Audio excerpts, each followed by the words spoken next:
All right. Welcome to another Thursday night. Welcome to David Divine Broadcasting. Hope you guys are doing good. Should be a fun show. I'm joined tonight by Preston Dennett. Preston can be found at Preston Dennett 577 on YouTube. Preston Dennett, Weebly.com is his website. He's an author, a Mufon investigator, and his new book that I have pictured there is Humanoids and High Strangeness 20 True UFO Encounters. Preston, welcome to the show. Thank you for being here. Hey, it's a pleasure. Thanks for having me on. Oh, no problem. Hello, everybody in chat. Hello, Cashapp. John P. Adventures. Good to see you. Great to see you. So, Preston, tell us a little bit about yourself, what you got going on at Weebly.com. And by the way, all these links are in the description. So please click and visit Preston. Preston, tell us what you do briefly or lengthily, whichever you prefer. Whichever you prefer. All right. Yeah, I mean, I've of course worked for a living until recently doing bookkeeping and data entry and that sort of thing in a business office. So this was something I've been doing in my spare time, UFO research. Came into this field as a skeptic, hated the subject of UFOs, did not believe in it, not for 1 second. That all changed way back, actually, in 1986. I was pretty young, actually, 21 years old, and thought that everyone in my family was skeptical, but I was wrong because it turned out my brother, Mark, my older brother, had seen a UFO. And I remember he came into the house one day in the late 1970s trying to tell us, and I just kind of dismissed him. I didn't want to hear it. But on November 17, 1986, there was a report on the news about a sighting over Alaska. It's actually a really famous sighting now. You may have heard of it. Captain Kenju Torochi, commercial Japanese airliner, encountered a UFO which paced their aircraft for almost an hour. But none of that was really in the news. It was just a very brief report, but it interested me enough to ask my brother what he thought he saw. Right. And yeah, he described this amazing encounter. I mean, this very close-up sighting of a metallic UFO. Colored lights on it, a dome on top, silent treetop level. This was at night, but he chased it in his car down Reseda Boulevard outside of LA in Southern California. And that's kind of how it all began for me. I found out a lot of people I knew had all kinds of encounters, including seeing ETs face to face, having missing time, being taken on board. So I started buying all the books I could find, trying to disprove the subject, and I wasn't able to disprove it. Eventually, I found out that there were UFO organizations like MUFON, Mutual UFO Network, QFOS, Center for UFO Studies, a bunch of them. And I joined all of them. I joined everyone I could find because, I don't know, I got obsessed with this for some reason. Just from your brother's encounter, and then this was a famous sighting, or it was getting a lot of publicity, as well as your brother seeing it firsthand. Yeah, well, we were all sitting there in the living room kind of watching the news, or at least I have a pretty big family, 5 brothers and sisters. So I'm not sure who was there that night, but some of us were. Right. Everyone kind of dismissed it. But I don't know why that was enough for me to ask Mark again what he saw, but it was. And he hadn't heard about it, no. No. I mean, it got all over the evening news. It was a big news story. It was there, and he saw and this one was above LA, did you say? Above Los Angeles, this one happened? Mark's sighting did. Yeah, okay. The other one on the news was in Alaska. Okay, so those were going on at the same time, or relatively around the same time, and that made you dive in. And was MUFON was available at that time in the 80s too? Yeah, it was. It had been around for a couple of decades. It was a pretty small organization, but still, nationwide, well, worldwide, really. And I subscribed to their little monthly journal, In fact, I'm like, send me all of them. Right. Reaching back decades, I wanted to, I was diving deep into this. So I actually took their test to become a field investigator about a year later or so, a year and a half, Okay. which was a hard test, by the way.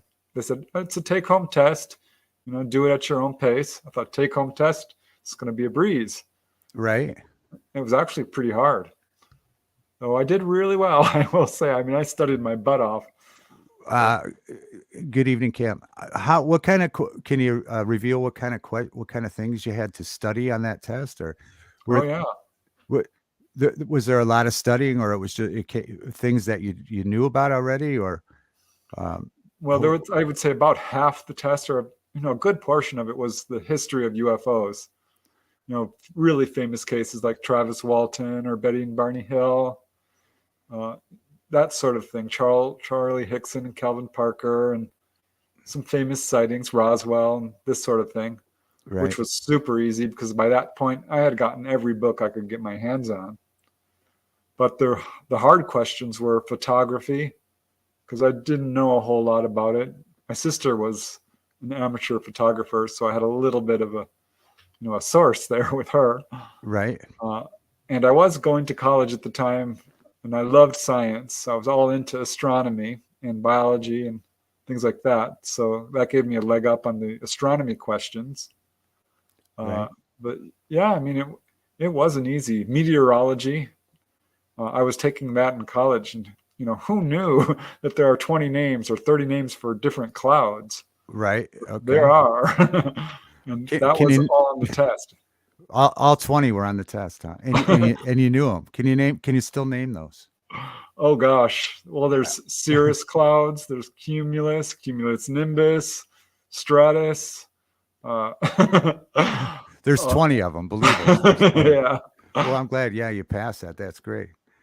So now you were speaking of your brother there with his sighting. Was that his first sighting, and has he seen a sighting since then? And what was everybody else's reaction? You said that helped you dive into it. Did everybody kind of believe him, or I know this is like three questions, but has he seen anything since then? Yeah. Well, nothing quite that close. Though I will say, I wonder about that sighting because he was real close to it at one point, 50 or 100 feet. And I've come to realize when you're that close, it could very well mean missing time, being taken on board, or a closer encounter. And it was not that long later, a couple of years later, when his wife, my sister-in-law, was sitting next to him on the couch and kind of just petting his arm, and suddenly started palpating this foreign body in his arm, this object. She's like, Mark, what's that? He's like, what are you talking about? And there was this thing in his arm, which, there's this thing called alien implants. Okay. Where people who are taken on board or contacted sometimes have these objects placed in their bodies. And so they called me over, and I'm like, oh, wow, that is weird. Would you mind if I take you to see a doctor who is also a UFO researcher? He was someone who I was kind of connected to in this field. And he's like, sure, fine. And I took him to see this doctor, a general practitioner, who started touching his arm and looking for it. And he found it right away. It's like about a matchstick in length, or a half matchstick, but obviously a foreign body. This is not natural. Wow. And the doctor freaked out. He's like, oh my God, that was his first words. He's like, can I take you in for x-rays? And Mark said, no, I don't want to do that. He kind of chickened out. So I think that may have been more than a sighting, actually. But that was pretty much it for him. He had a few anomalous sightings. But yeah, when I started getting really deep into this, my dad was upset. My mom, she had passed away, so I never had a chance to talk to her about it. But two of my brothers thought had lost my mind. My two sisters were okay with it. They both always believed in it for some reason. Yeah. And it turned out my younger sister would have some close-up sightings that were a little bit more, I think, than just sightings. So it kind of divided the family. But I didn't care. Right. At that point, I don't care what you think of me. I know it's real because I started interviewing people and really diving deep into this. I started writing about it for like 10 years. I just studied, interviewing people, reading books, going to conventions, going to UFO sighting locations. Started having a few sightings myself. And after about, I'd written like 30 articles by this point. Right. And then put out my first book in 1996 and started putting out a book per year, pretty on the average after that. So this was something that kind of took over my life. Wow. All right. So you just opened up a million more questions to me now. Now when the doctor took that out of your brother's arm, what is that the end of it then? When you refuse to have x-rays and that's just dropped, that sort of thing is not passed on or followed up on, as No, far as, it's not there now. The doctor didn't take it out. oh, he didn't take it out. No, Wow. Mark refused. He didn't want an x-ray. He didn't want anything to do with it. And I have to respect that. Right. But it's not there now. So I wonder about that. So it just at some point disappeared. Yes, Wow. which can happen. I've talked to a lot of people who've had this experience. I mean, one lady, she contacted me because she took her son to the dentist, and the dentist absolutely freaked out. Her son's 14 years old. She takes him pretty much every year. Right. And it was time for they do x-rays, I think, every other year or so. But they took x-rays, and there was this thing under his tooth, which looked like a BB or a marble. Really, it was bigger than a BB under his molar. Where, I mean, there's just no way for it to be there. And it wasn't there last time they took x-rays. Right. So the dentist is freaking out, asks him, did you shoot yourself in the mouth with a BB gun? Right. And he said, no, I didn't. And he calls in the mom. She says, no, that never happened. Well, he's like, what is this? And she just kind of joked, I don't know, an alien implant? Just joking. Mm. And nobody laughed. Just kidding. LOL. Yeah. One of the dental assistants got so freaked out at one point, she's got all emotionally upset, had to leave the room because it was just not explainable.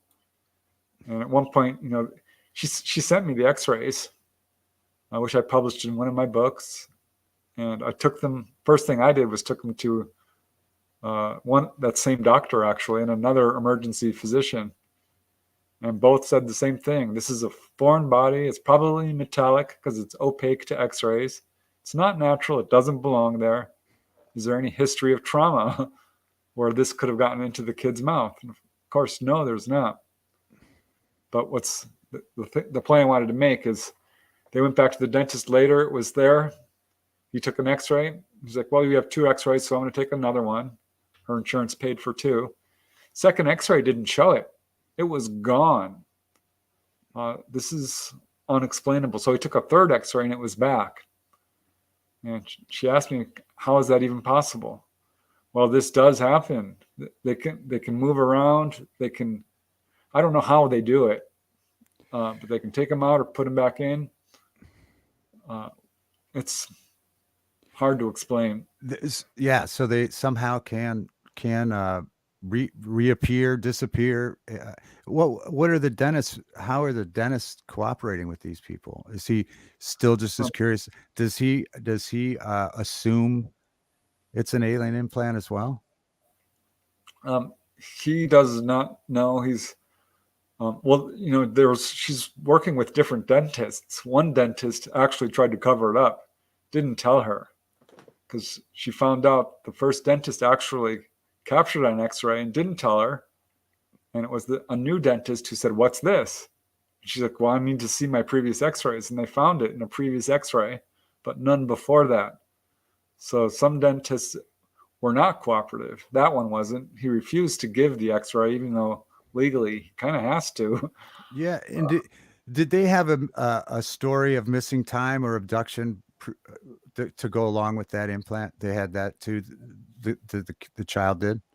yeah, that was my first question to her. He was 14 at the time, didn't want to talk to me. He's quite shy. So I'm kind of talking to him through her. I said, has he had a UFO sighting? And she said, no, he told me he hasn't. And I'm like, well, have you? She said, no, not really. I've had some UFO dreams. I'm like, okay, well, that's not really enough. But I kept talking to them and communicating. And I asked her again, I'm like, listen, I've never had a case like this where someone has this and they don't have any history of encounters. Ask him again. And she says, okay. When he was in the room, I could hear him. And she said, honey, he's asking, are you sure you haven't had a UFO sighting? Right. He said, well, Mom, I didn't want to scare you. But yeah, I did. It was right before this thing appeared. She's like, honey, why didn't you tell me? Yeah. I didn't want to scare you, Mom. Right. But yeah, he described being outside. They live in Indiana, in a little town. He and his friend were walking outside their home and saw blue and yellow lights. And they're looking at it, trying to figure out what is that thing. When suddenly it drops down. It was pretty high up there. It drops down to 100 or so feet. They couldn't tell. They didn't know how big it was, but they could tell it was close. And this darn thing started flashing multicolored lights, red and blue and yellow and green and all these different colors. And when that happens, that's a red flag. They're showing off. They're letting you know. They're making you realize there's no way this could be anything conventional. So that's when they probably pulled him on board. He doesn't remember having missing time. But later, it was like a year later, the little gray guys, that we hear so much about with the big eyes and the huge heads. Yeah. They came walking into the bedroom and started working on him and told the mother, you don't have to worry. Everything's fine. He's going to be just fine. He's okay. You don't have to worry. He doesn't have to worry. Because she was losing her mind. She says, that Richard Dreyfuss in Close Encounters building mountains out of mashed potatoes? Right. That's how I felt. I was obsessed. That's how she found me, because she's looking this stuff up on the internet. The only thing that kept coming up was alien implant. She's like, I need to find somebody to talk to about this. So I'm glad she found me. A lot of people have no recourse. They've never heard of Mufon. Who do you turn to when something like this happens? Yeah, I imagine it is. Well, I think that's why some people don't even talk about their experiences, right? Because people will laugh, maybe, or just not believe you, or you can't find anybody to talk to. So that's awesome. Most people. That's awesome that she reached out to you. Freckles says, go figure, it's in Indiana. And I noticed that when I was reading a little bit of one of your books. Yeah, the new book, I think it has an Ohio story in it. So the Midwest, we're constantly seeing things in the Midwest. S4, good to see you. Good to see you tonight. But so how did this, is there a resolve, or this is an ongoing thing? Is this story in your new book, or which book is this in? With the that's in my book Wondrous. Okay. Which was, a year or two ago. And yeah, it was ongoing. This is something that's rarely a one-off, a singular event. So usually I was just going to say, so they came back, he had another experience. He started dreaming about human-looking ETs, what people call Nordics. I don't like that term. It's not accurate. It kind of implies that they've got white skin and blue eyes and blonde hair, the ETs, and sometimes they do, but not always. But yeah, he started dreaming about them. He's super psychic. He started ticking all the boxes. I hear he's got insomnia, a little bit afraid of sleeping alone at night, of the dark and this sort of thing. And then she started having recall of earlier encounters where she would say, you can come tonight, it's okay. And they would pull her on board. And then she had a fully conscious encounter. A lot of people talk about, this is all hypnotically recalled. People only recall this under hypnosis. It's not true. Very rarely do I cover cases that use hypnosis. I've got, let's see, 2 or 3 in this latest book, which has 20 cases. So it's about 10, 15% that used hypnosis. She didn't. And she recalled being pulled on board this craft and seeing, she's like, I don't know how to tell you this, but this thing was 9 feet tall. And I'm like, yeah, just tell me. I've probably heard it. And I have. She Right. described it as a 9-foot tall praying mantis type ET.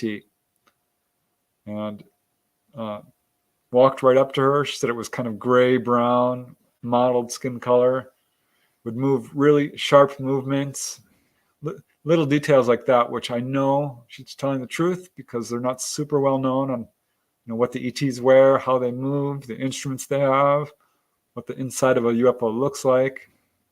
There's a lot of information out there, but there's little details that you can tell pretty quickly whether a person is having a genuine encounter. So yeah, it's an ongoing thing for sure. And in fact, he's like, Mom, you better come over here to the computer. She's like, why, honey? She's like, well, I'm looking up what you described, praying mantis ETs. Do any of these look familiar? Right. And she went cold, absolutely pale when she saw someone else's drawing. She says, that's exactly what I saw. Wow. Hello, Steve. Steve's in the chat. Steve says, I'm so into and interested in this stuff. Aloha, everyone. Aloha, Steve. And one night, Rob G, he was going over on his channel the different variations or family of ETs that people have reported. How many have you heard of yourself? Different, like that one, praying mantis style. You've mentioned grays and Nordics too. How many other families or species have you encountered through stories from people or yourself? It's almost endless. There are major types. Over 50, 60%, I would say, is some variation of what we would call the grays. There's variation there because they're short, little, probably AI grays, sort of biological androids that are not emotional and very lockstep and very, very short, 3 fingers usually. And there's mid-sized grays, which have like 4 fingers perhaps, and are very skinny and upwards of 4 to 5 feet, and very emotional and even loving in some cases. People will describe feeling absolute emotion from them, and very tall grays. So you got a bunch of different grays, and of course they're not all gray. Some are bone white, some are sort of tan. So you have a lot of variation there. Then the praying mantis, which usually range in height from about 6 feet on the low end to 9 feet. But I've got outliers which are 14, 15 feet tall. Sounds crazy, but one guy was a medic. I mean, he's a Navy medic and a trained observer. He swears up and down that's how tall the ones he saw were. So you've got grays, praying mantis. Human looking is pretty common. And they look pretty much just like us, though perhaps usually described as being very beautiful, very handsome, very well proportioned, flawless skin, usually shoulder length hair, though that can vary. All different skin tones, everything from, well, one guy said it looked Middle Eastern to me. Another guy said Mesoamerican. Also, of course, Caucasian, all different, what we would call ancestries. So those are the most common, but also tall whites, I think is what people usually term them. And those are somewhat human looking, though very large eyes, very pale skin, kind of whitish blonde hair, and very kind of stern. Also little blue beings. I get that not super frequently, but these guys are not like the grays. Their heads are a little smaller. Their features are kind of flat. They have thick, kind of wrinkly, folded blue skin, stubby, short little fingers. And usually, almost always, in the cases I've gotten, they're wearing robes with hoods over them. So kind of like, the Ewoks on Star Wars is Wow. kind of similar, actually. What else? We have just kind of strange humanoids of all kinds. Absolutely unique. I haven't heard them before or since. That's why one lady contacted me. She's like, I just want to know if you've ever heard anyone describe this. I'm like, well, tell me. And Yeah. she said, she was taken into this room and she was very sick at the time. And this being walks up to her and she's like, telling me he was 9 feet tall. I'm like, are you sure? How do you know? And she's like, well, listen, he stood right next to me. He's 9 feet tall. He could have been 8.5. I think he's 9 feet tall. And she said he had a huge forehead, a huge jutting chin, big eyes, which were dark, and not hair so much as she said it looked like straw sticking straight up from his head about 3 inches, wearing a black, shiny kind of overall or jumpsuit and a cape. And he kind of did this, put these strange silver instruments on her, which were pulsing energy into her body. And they healed her she had like hypoglycemia or something along those lines. The doctors couldn't diagnose it, but she was losing weight and having vertigo and fainting 3, 4, 5 times a day. And after that, she wasn't. She started gaining weight back. She was healed. So that's another one. Wow. One other that really kind of sticks in my brain is a guy from Canada who described walking down the beach with his friends one day. This is on Wasaga Beach, Lake Ontario, I think. Mm-hmm. And it was late at night. They just took this impulsive walk on the beach. He's like, let's go, let's go, let's go. They didn't want to go. Finally, he got them to go. And they're just walking along. And they all see some figures down by the water. 3 tall, kind of strange-looking figures. And he's like, guys, do you see those people? And they're like, yeah. And he's like, I wonder who they are. And nobody answered. And he looks at his friends, and they're all frozen. They are not moving. Nothing's moving. Not the birds, not the trees, the wind, the waves. Nothing is moving. But he is. And that absolutely freaked him out. He got this huge wave of fear. Next thing he knows, he's standing right in front of these guys. And he says, Preston, they were 10 feet tall. Wow. And I'm like, listen, that's pretty tall. Are you sure? Because, I really like to dig deep and make sure people are observing clearly. He's like, I'm 6'2", 6'3". Right. These guys I had to look up at them. They were huge. Yeah, they're basketball hoop sized guys here. Yeah. Yep. He said they had big, dark eyes, rough skin, kind of dirty teeth. It's like, you guys shouldn't be here, is what he told them. And they said, we can come and go as we want to. You can't stop us. He had missing time for sure. Wow. But he asked next thing he knows, he's walking back with his friends, and they're all in a kind of a daze. And he's trying to remember what the heck happened and forgot it until about a week later when they were camping on this little cottage at this beach. And they had gone for another weekend, and he remembered. He's like, hey guys, do you remember walking on the beach? And they're like, oh yeah, we took that walk last week. He's like, do you remember seeing those weird people? I'm like, yeah, we remember that. What about them? He's like, oh, nothing. Because he didn't want to tell them. They remembered, but they hadn't discussed it themselves. Right. Wow, that's crazy. Yeah, they were off in a distance, so they couldn't really tell what they looked like. No, the friends couldn't. And he didn't want to say, listen, I saw them up close. I had missing time. I've been seeing, because he had been calling out to UFOs, kind of doing what we call CE5 work, which is meditating and reaching out and trying to make contact. Right. And did it successfully with his girlfriend. They had a real close-up sighting right before this. So I think he kind of got what he asked for, but a little bit more, perhaps. Yeah, I guess so. There's with these, like they never discuss it. It's interesting that they all held their concept to that sighting, but they all kind of kept it personal. I often hear people discussing whether are they from outer space? Are they from is it just a different dimension?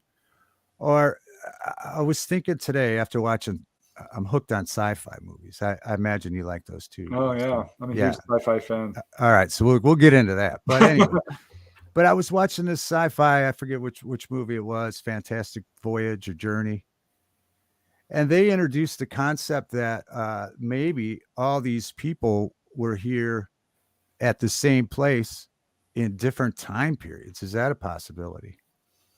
I don't think we can fully discount it, but I Yeah, think if you take a look at the totality of the evidence, what we actually know, and look at the accounts, and kind of throw away all your misconceptions, the theory which fits best and explains most of the evidence is the simplest one, which is extraterrestrial. Because people talk about, well, could they be time travelers from the future? right. And I've got probably 300, 400 books, all the magazines. I've interviewed hundreds of people, and I've got all the newspaper clippings. I dug through all of that, trying to prove that theory. And I found a couple of cases which you could kind of cherry pick and do shoe fitting and say, look, but no, I don't think that explains it at all. And I don't think that the so-called interdimensional theory fits that well either, because it's very vague. You don't have a mechanism to explain where these guys are coming from. Whereas, if they're interplanetary, if they're people like us living on a planet, that makes perfect sense because we see their metallic ships, which Right. are landing, and leaving landing traces. They're pulling people on board and leaving physical objects in their body. They're healing them. It's hard for me to comprehend how this could be anything other than what it appears to be. Right. And I know there are researchers who feel like this is something that wears different masks and it's masquerading and it's not ETs at all. But even that is a really vague theory. It's very this word is so hard to say, anthropocentric. I know that's a good word. I gotta learn that. Say that one more time. Yeah, anthropocentric, Anthropocentric, which is basically putting us at the center of the universe. Like, the sun, we used to think the sun revolved around Earth. We know now that that's not true. And all the theories that have put us at the center of the universe, at the top of the food chain, have turned out to, be disproved. So I hesitate to buy into that theory, which is that, these ETs are not ETs at all. They're coming here to influence us. And it's all about us. When really, I think if we weren't here, these UFOs would still exist just because we're not seeing them. You know that phrase, if a tree falls in the forest, does it make a sound? Well, Of course it makes a sound. What kind of a ridiculous statement is that? The birds are going to fly away and all the deer. Yes, we're not the center of the universe. We're just one entity among many, many other entities, which, by the way, are all very much like us. Pretty much humanoid, bipedal. Freckles has a question here for you, Preston. Curious if he feels Bigfoot is, I'm guessing, is the same unknown as ETs or no? Different ball games, she asks. Yeah, well, I certainly looked into it because I started to get lots of cases of all sorts of paranormal stuff, whether it's ghosts or angels or demonic hauntings or near-death experiences, or all of it. And eventually, I was kind of resisting Bigfoot because I had a sneaking feeling it might be real, and that would be a can of worms. I'd end up becoming a Bigfoot investigator, and I didn't really want to go there. You were already too busy, maybe, Preston. Yeah, I had my hands full. Yeah. But I got a Bigfoot case, of course, and then another, and ended up doing quite a bit of research, writing a book on it. Bigfoot is real. There's no doubt about it. The evidence is overwhelming. It's all across the United States. Pretty much every state has thousands of cases. not hundreds, thousands. And it's across the world, of course. Everyone's got their own name for it. California, Northern California is the real hotspot, Oregon, Washington, but it's everywhere. And as near as I can tell, they're what we would call a crypto-terrestrial, meaning that this is someone who lives on Earth, but hasn't been accepted by mainstream science. There are some cases where UFOs and Bigfoot are seen at the same time, or even coming out of a UFO, a Bigfoot, or going in, or in the presence of ETs, which has confused the issue. But that's super rare. It's maybe 2 to 5% of the cases. Not even, really. It's probably closer to 1%. I'm thinking ETs contact Bigfoot too, but I think they're intelligent. I think they're probably got some psychic abilities because people describe some crazy stuff with them in terms of telepathy or them disappearing or all kinds of psychic stuff comes along with Bigfoot. But I don't know that they're ETs any more than like you could define us as ETs. Right. Because let's face it, there are human-looking ETs out there. So what does that say about human origins? Right. Yeah. Thanks for answering that. That was actually a question we had last week that we didn't get to. There was a Bigfoot UFO question in the chat I didn't get to. So thanks for answering that. Yeah. So there are sightings of both at the same time, and they have some similarities at least. Yeah. Well, there's a good 50 or 100 cases where these two, I'll call them phenomenon, but they are what they are. They intersect perfectly.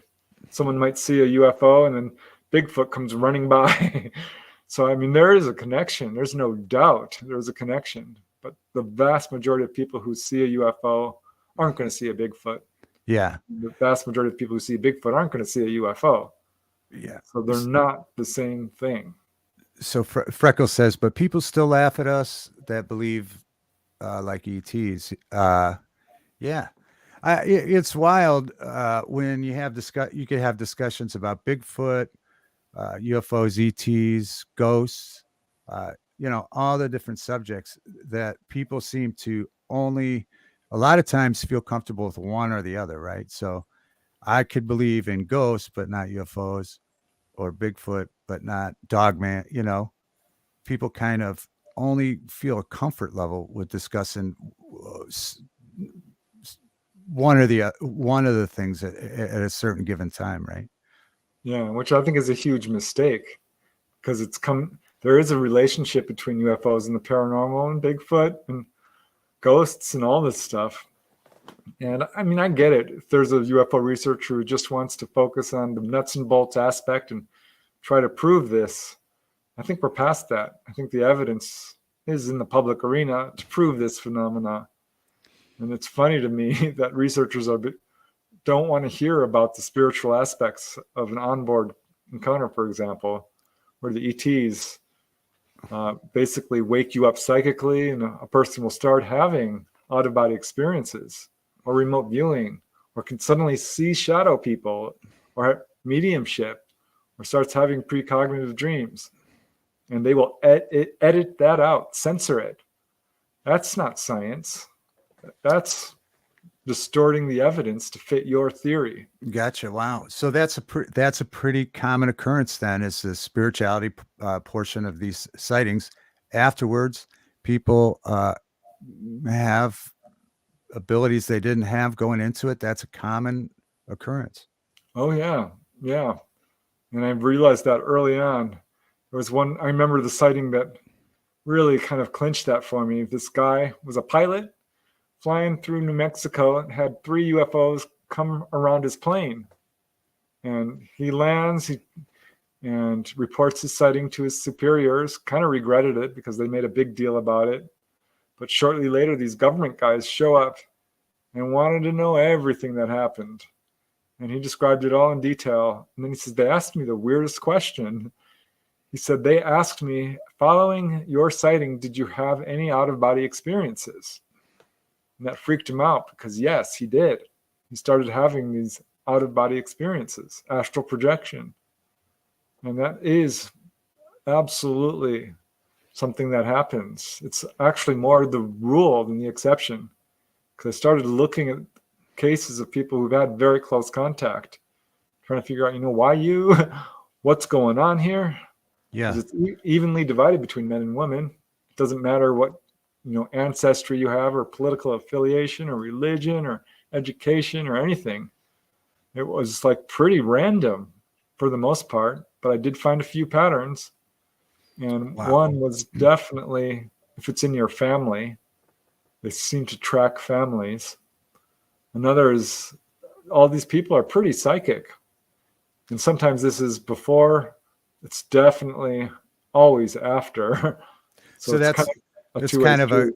a kind of a common denominator before these sightings is they had an aptitude for being psychic or using not even you just using senses that maybe we all could have the opportunity if we thought Yeah. about using. Well, it comes up. I would say it's more of a common denominator to say afterwards. Right. Before sometimes, but Right. afterwards definitely. Wow. And I did a bunch of research on healing cases. I'm like, why are all these people being healed? There's a lot of people on earth who could use a healing. Why aren't they healing everybody? And I couldn't figure it out for the longest time until I interviewed this lady from Norway. She had a one-off, which is so rare.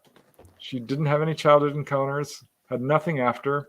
These grays came rushing to her house and cured her chronic back pain, which she had from an accident. And I'm like, okay, any childhood encounters? No. Parents had encounters? Nope. Okay. I'm like, anything afterwards? No. Any sightings? I'm like, what, why are you? She's like, I don't know. So I'm asking her everything about her life. I'm like, well, what do you do for a living? And she's like, well, please don't use my name. I'm actually pretty well known, but I do human and animal rights in my city, in my town. And I'm like, oh, really? She's like, oh, yeah, I'm very active. And that rang a bell for me because I just interviewed another guy who was fighting against racism, a social worker. I thought, oh, gosh, I started looking at my files and, the other cases of people. And they are doctors and nurses. They're teachers. They're inventors. They're environmentalists, social workers, people who are doing good work for humanity in some capacity, philanthropists or musicians, actors even, So that was a pattern which wasn't super duper strong, but still turns up. I now always ask that question. I'm like, what do you do for a living? Yeah. And one guy told me, he's like, well, I'm a bus driver. I'm like, oh, okay. And he started telling me all these really interesting bus driver stories because he was cured of a chronic chest infection and a heart problem. I'm like, well, it's not fitting the pattern. He's like, but my real passion is, I have this website and what I do is I give psychic readings. I'm trying to help people get in touch with their psychic abilities and raise them, which is one of the ET agendas. I'm like, boom, there it is. So that is absolutely one of their goals is to wake us up. Wow. Well, I hope I hope at some point they become relatively successful at that. Boy, it's frustrating. Yeah. When some people are sleeping or have a hard time even just having this conversation with people with real experiences, a lot of people don't even want to have the conversation, and that's I don't believe ever the right answer is to not hear somebody Well, out. I mean, that's just going to be tough for them because this is not going to go away. It is real. And Right. sooner or later, disclosure is going to happen, like it or not. And I know our Right. governments aren't going to do it voluntarily. They're Yes. still lying. So what do you think about the disclosure movement and the whistleblowers bringing UFOs to the mainstream now, where it always struggled to get much attention? Yeah, well, the UFO witnesses and the whistleblowers are going to have the last laugh for sure because this is real. And we're fighting, an upstream battle with almost no forward movement. It's really hard to get any progress in this field. Right. But I think the reason why is because our governments, or our secret governments rather, are have a very well-funded, vigorous, ruthless cover-up debunking campaign, and are spending all kinds of time, money, and energy to retard the progress of UFOs, UFO research, make witnesses look foolish, label every encounter as a hoax, hallucination, or misperception. And I don't think that these recent steps towards disclosure, and I'll put that in huge air quotes, Right. it's not Right. disclosure. Right. It really isn't. It's people talking. Disclosure is evidence coming out proving this, and the whistleblowers are being blocked at every turn. There's a lot of them. David Grush, the other guy Fravor and Graves in the recent hearings are just three guys out of not hundreds, thousands of people who've been talking about this for a very long time, and some suffering serious consequences for going public. So it's a real problem. I think the only reason we're seeing any disclosure at all, any talk about this, is because our governments have to. If they don't, they're going to lose control of the narrative. That's the last thing they want. They'll become not credible. They'll become, irrelevant, and they don't want that. So it's kind of like, a dam that's leaking so fast, and they're trying their best to plug up all these leaks, but now it's overflowing. I mean, the whole dam is overflowing. It's collapsing. The truth is coming out, like it or not. So I think they're in a panic right now as to how to deal with the fact that this is now an idea whose time has come, and it's not going away.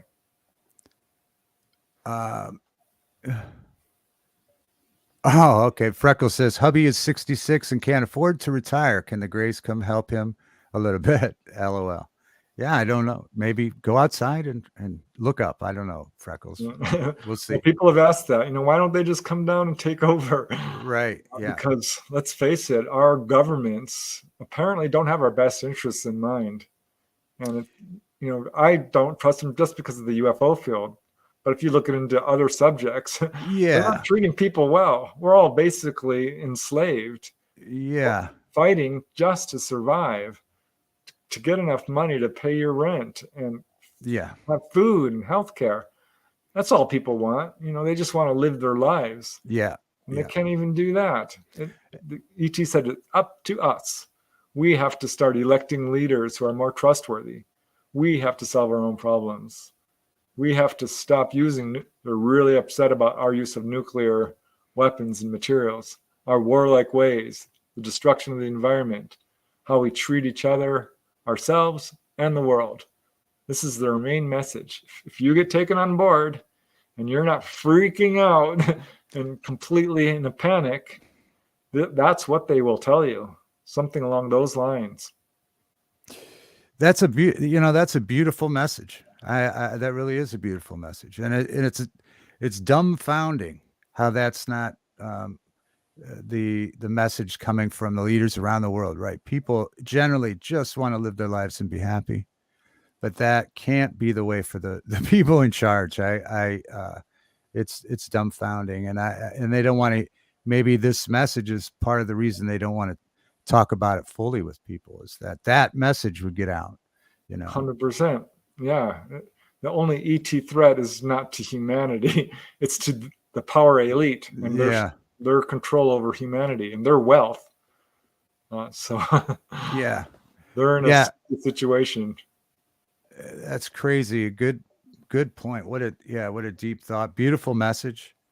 I love the message. I wish I had heard that from anyone in charge here. I would be delighted to hear that same message come from the leaders' mouths. That'd be great. Well, I have hope that maybe some country out there will be like, you know what? Let's cut through all the crap. Let's just it's easy to tell the truth. All you have to do is tell the truth. It's lying and building up this false narrative. And So it just starts to look silly. Well, yeah, we do know that we've advanced technologically, however you say that, so far in my lifetime, where we didn't grow that fast in hundreds of years. Maybe certain people in history, like maybe Da Vinci, maybe others, were dreaming of some of technology that we use now. But was that part of maybe a gift from aliens? yeah, Some of the technological advancements that we've had so fast in my lifetime. I yeah. mean, it's unbelievable, right? I wonder about it. Like Tesla, he said he was in contact mentally with ETs. Yeah, And I yeah, wonder about, yeah, some of these famous figures in history. But according to some of the narratives that are, circulating within the UFO community, some of our technology came directly from, like incidents like the Roswell UFO crash. yeah, Like Colonel Corso, who wrote The Day After Roswell, or co-wrote it, uh, and he, people have tried to debunk him, but he's got a sterling resume, and he said flat out that certain technology, like, let me see, integrated circuits, fiber optics, Kevlar, night vision, and a few other things, were directly from the Roswell crash. And I don't know. I tracked down those inventions, and they seem to come from, people. But he says no, you wouldn't find it that way because it was fed in secretly. Even the people who invented it didn't know. They were given the right. information they needed to Yeah, invent it. yeah. That's why I ask. I knew because I just had a memory that I haven't thought about till things you were talking about there, and I remembered a guy that I know, and I know he worked with radio waves, and things that he invented, I'm not sure. Along the lines of antennas and different radio signals, he worked with people. But I remember he had a car with like 20 antennas on it. I saw him out driving it Oh. once. It just had, large ones, who knows what all the frequencies he was pulling in, but he credited his thoughts to someone else, some otherworldly beings that he got those ideas. Oh, Yeah. yeah, there's a bunch of people who've been taken on board, and they will all often take you down to the engine room and explain how it works.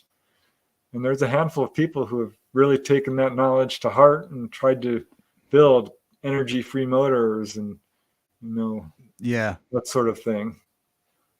So that's super interesting. I did a whole chapter on that in one of my books because so many That, people kept reporting it. And you can look up these patents in the patent office. yeah.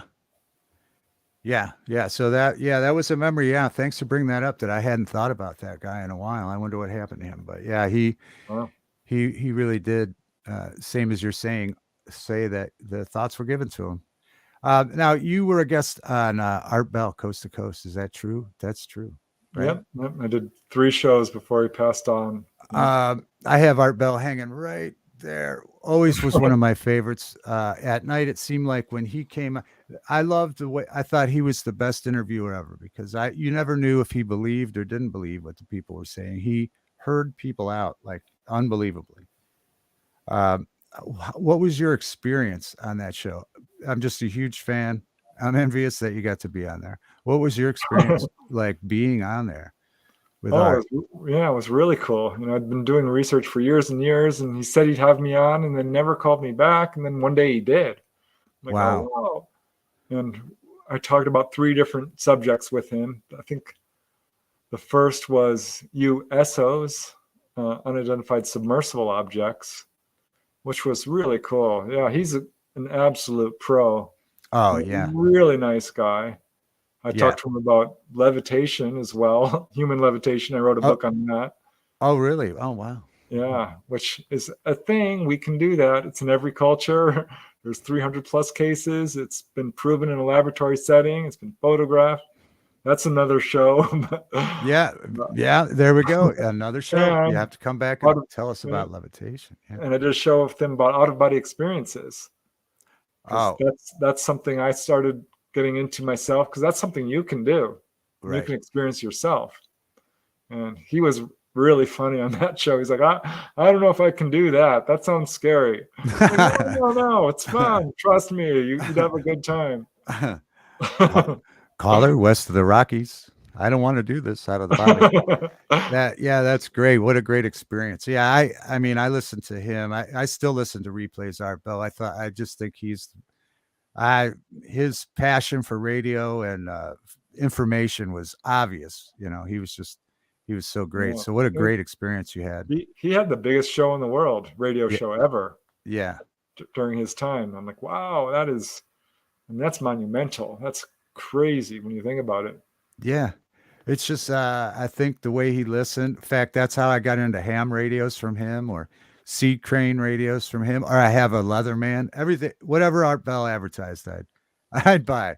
Yeah, I Wow. liked it. But no, he was great. But what a great experience that you got to be on there. Yeah, I treasure it. Yeah. All right. Did he take callers while you were on there too? He did. Yeah. I remember one guy called on the USO show. He said, I was out on my boat on the Santa Catalina Channel, which is where I was getting a lot of my cases from. This is off the coast of Southern California.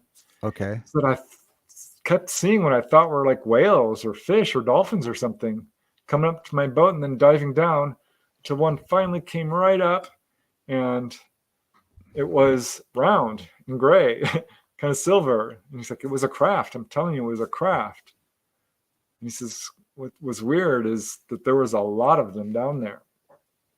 And yeah, I'll never forget that. Wow. Yeah, he took calls in. One on the levitation show, one guy called and he's like, my grandma, I think it was his grandma or aunt or something.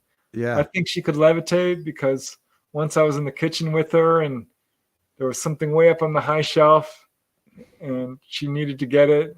And he's like, just a second, I'll be right there to get it. And he went into, and she had already gotten it. And there was no chairs. There was no way. She's wow. How did you get that, Grandma? Right. She smiled at him because he had other incidents. I don't really fully remember, but yeah. And another guy got stuck on a rope, and his might have been the same guy. Someone in the family floated right up to him, pulled him down, and brought him down. Like, wow. Holy cow. It's just incredible. Yeah, that's incredible, especially when you're doing a live show like that where people can call in with things. That's incredible. What a great experience. Cool. Yeah. All right, so I'm going to bring up a picture of your books here. We have just a couple minutes left. You have the new book out, which I explained. You can get it on Amazon. Can you get it from your website or just Amazon? It's Humanoid. You can get it through the website. Yeah. Okay, and your website is Preston Dennett at Weebly.com, and that book is called Humanoids, High Strangeness, 20 True UFO Encounters. And I am going to bring that up, and I have a diagram of all your other books. Okay, let's see that you could see. How many books have you written, Preston? 31. 30. And it's actually a little bit more than that because they're just not out yet.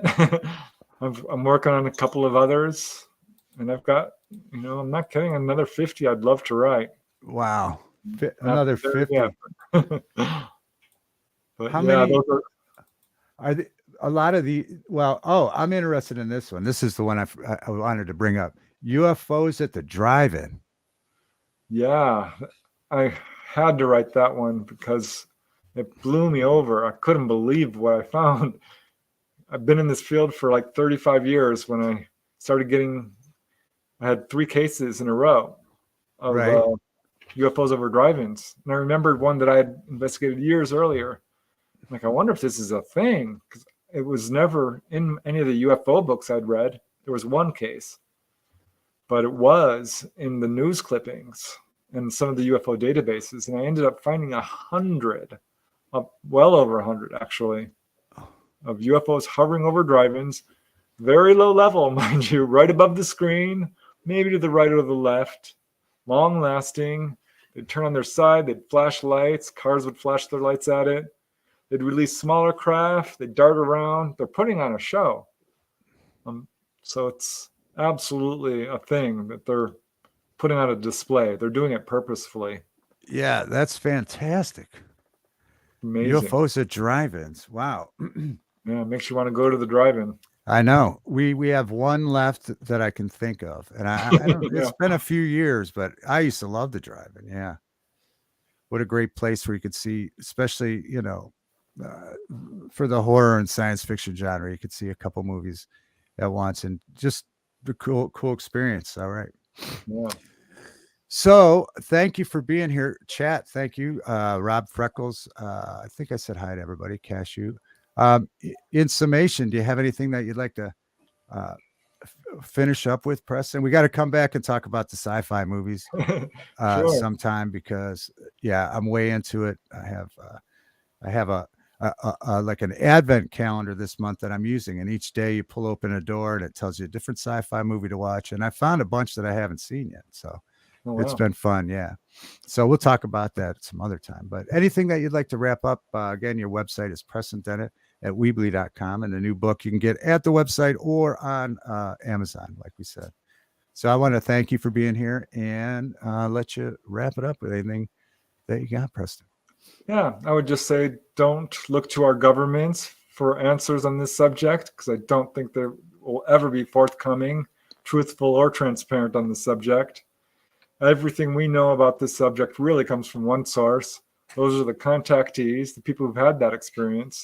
That's where you'll get the information, but you have to vet it. There's a lot of disinformation and misinformation.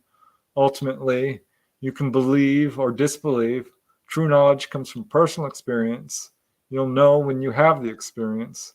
But if you're skeptical, I challenge you to ask your friends, your family, your coworkers, people you love and trust, and you'll realize that this is a real phenomena. And if you have the discipline to do it, the evidence is there. Disclosure has already happened. In effect, the ETs have put out enough photographic evidence and landing traces and so forth. So don't buy into the ET threat narrative. It's not true. The first-hand cases don't support that.